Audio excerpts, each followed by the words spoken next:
はい、今回は 3D ソフトシネマ 4D の入門解説をしまして、シネマ 4D の基本的な使い方をご紹介していきます。このシネマ 4D 単体ソフトの解説はトライラでは今回が初となるのですが、これからちょこちょこシネマ 4D の解説も行っていこうと思います。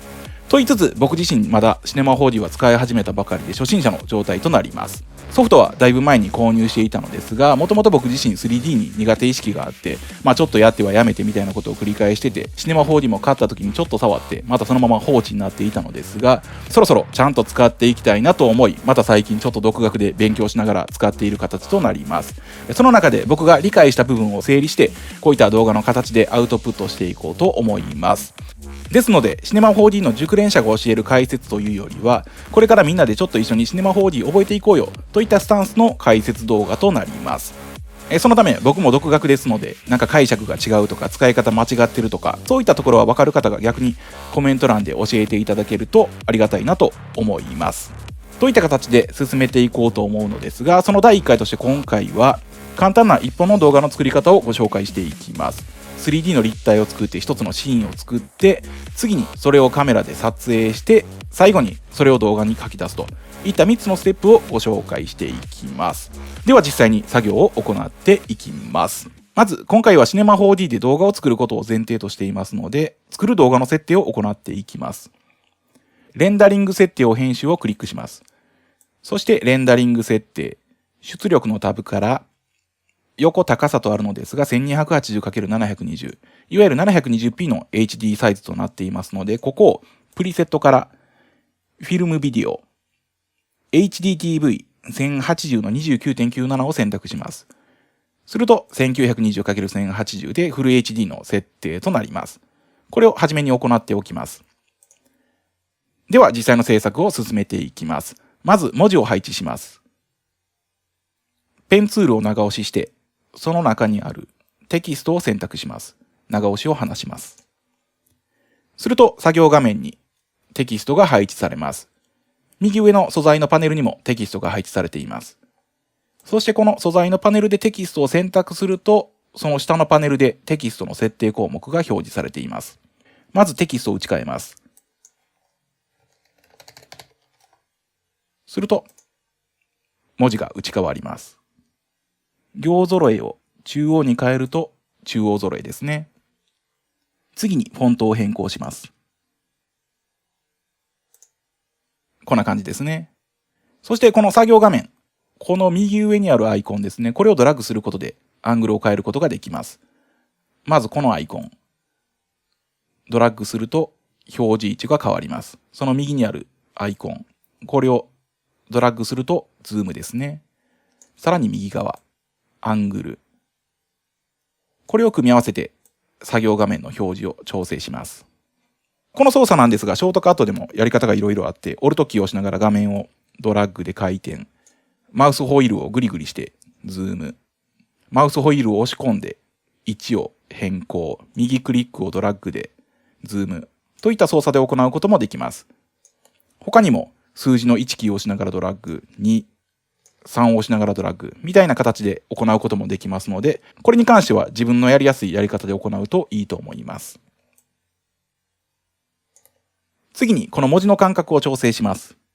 カーニング 3D グイを表示にチェックを入れると、こんな感じで文字の間隔を調整できるようになります。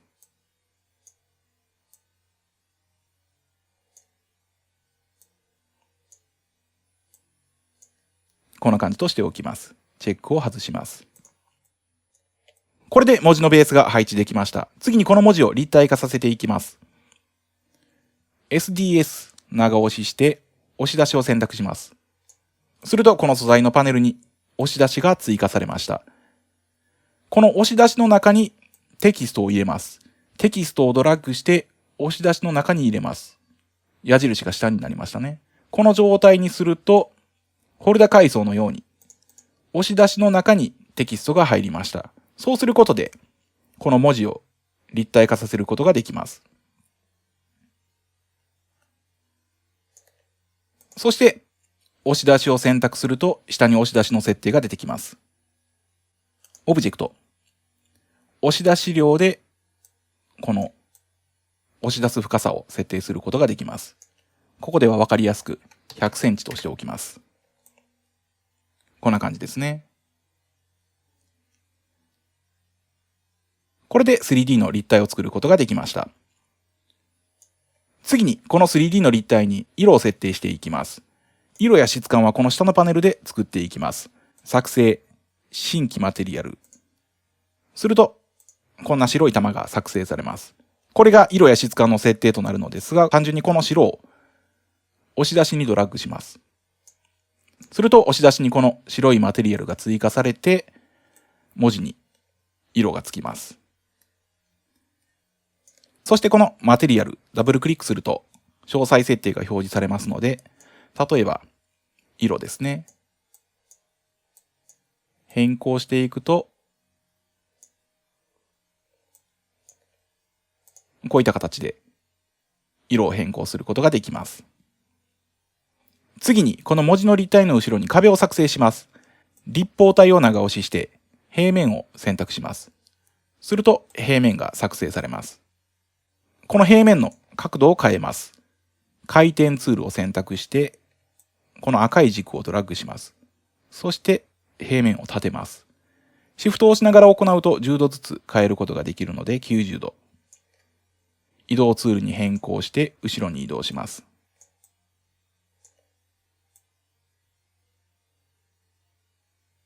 もともとこの文字は100センチの奥行きで作っていましたので、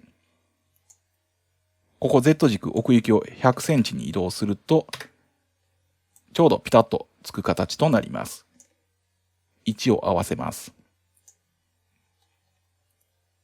さらに、スケールツールで大きさを大きくしていきます。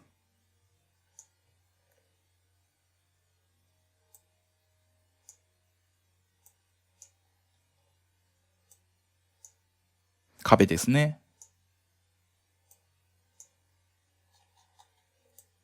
これで文字の後ろに壁ができました。素材パネルの方、平面の名前をダブルクリックして壁に変えておきます。同じように壁に色を入れていきます。作成、新規マテリアル、色を変えます。そしてマテリアルを壁にドラッグ。こんな感じですね。これで文字と壁のシーンができました。ビューをレンダリングをクリックすると、レンダリングした時の結果を確認することができます。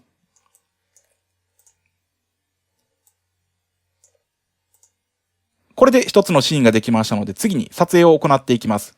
まずカメラを配置します。そしてライトを配置。次にライトの位置を調整していきます。移動ツールでライトを移動します。こうライトを移動することで光の当たり具合が変わって影のつき方が変わります。これで陰影を作っていく感じですね。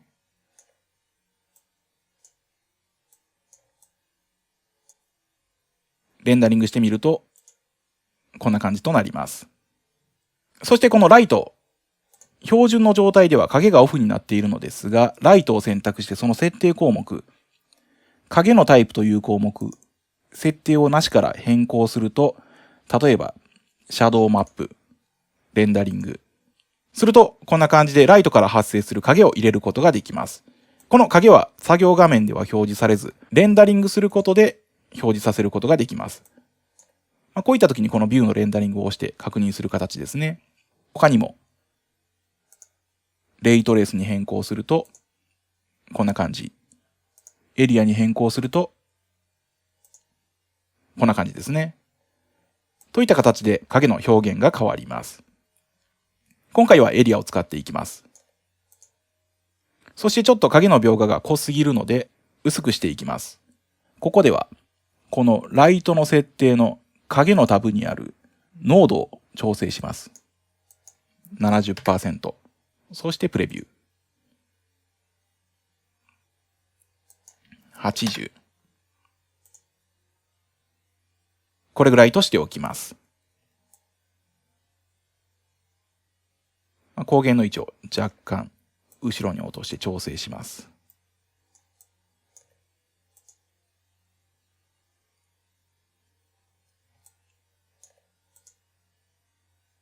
こんな感じですね。これで撮影の準備ができましたので、次にカメラを動かしていきます。今この編集画面、カメラを配置しただけではカメラモードになっていないので、このカメラの右側にあるカメラオブジェクトを有効にします。これがカメラの視点となります。例えば、タイムライン70コマのところを決め位置として、先に決め位置を作ります。カメラを選択して、まず回転の角度ですね。これを0にして、正面にします。プレビューします。これを最後の決め位置とします。この状態でカメラの位置を保存します。選択オブジェクトを記録をクリックすると、このタイムラインにキーフレームが設定されました。このキーフレームに今のこのカメラの位置が記録された状態となっています。そして時間を0フレーム0秒に移動します。そしてカメラを移動します。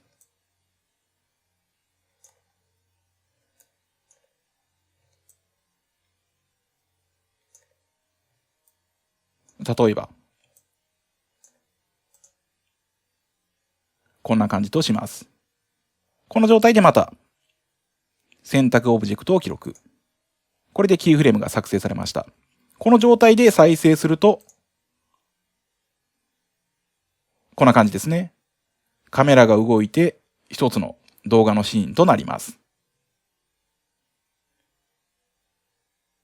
このキーフレームはドラッグしてタイミングを調整することもできます。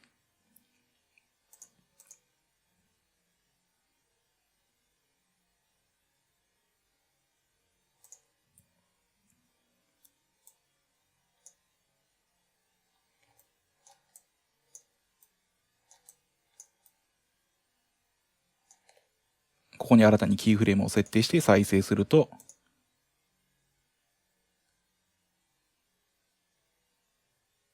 タイミングを調整します。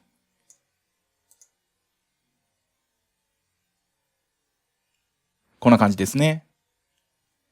このカメラの動きで一つの動画のシーンができましたので、これを動画データに書き出して完成させます。レンダリング設定を開きます。出力タブ。最初に設定したフル HD ですね。フレームレンジ。これが書き出す範囲の設定となりますので、すべてのフレーム、この0秒から90フレームまでのすべての範囲を書き出すように設定します。この状態で保存。まず保存場所を設定します。保存場所、名前01としておきます。次にフォーマット。今回はMP4 を選択します。これでレンダリングの設定ができましたので、レンダリングを開始します。画像表示にレンダリングをクリック。すると、レンダリングが始まります。一コマずつ計算して書き出している形となります。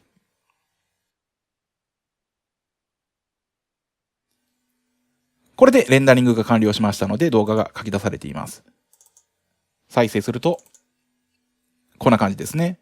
こんな感じでシネマ 4D を使って 3D の動画を作成することができます。こういった 3D ソフトはかなりたくさんの機能があって複雑な印象を受けるのですが、まずこういった簡単なアニメーションを作って完成させつつ慣れていくと使いやすくなってくるんじゃないかなと思います。ぜひ実際に試して作ってみてください。今回は以上です。またお会いしましょう。